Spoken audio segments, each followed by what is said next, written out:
কিছু কিছু খাবার হয় যেগুলো খুবই প্রিয় হয়, মানে সেই অল্পেতে স্বাদ মেটে না, এ স্বাদের ভাগ হবে নার মতন ব্যাপার। মানে এতটাই প্রিয় হয়। বাঙালি বাড়িতে দুপুরে তো লাঞ্চে ভাত থাকবে, সেটা তো ঠিকই আছে, কিন্তু এই কদিন যাবৎ এত মানে বিয়ে বাড়ি খাওয়া হচ্ছে যে রবিবার বললাম যে বেশি কিছু নয়, হালকা ফুলকা একদম খাবার খাবো। সেই জন্য আজকে দুপুরের লাঞ্চের মেনুতে কি কি ছিল দেখে নেওয়া যাক।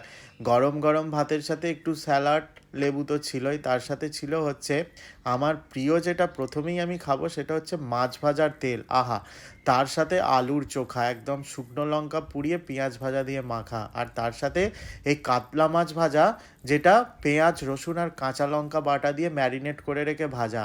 এটার স্বাদ তো জাস্ট ফাটাফাটি ছিল। এরপর অল্প একটু পাতিলেবুর সাথে তেল ছাড়া চিকেন, যেটার রেসিপি আপনারা আমার পেজে পেয়ে যাবেন এমবিএ ফুডওয়ালাতে। তো কেমন লাগলো আজকের লাঞ্চ থালি অবশ্যই কমেন্ট করে জানাবেন।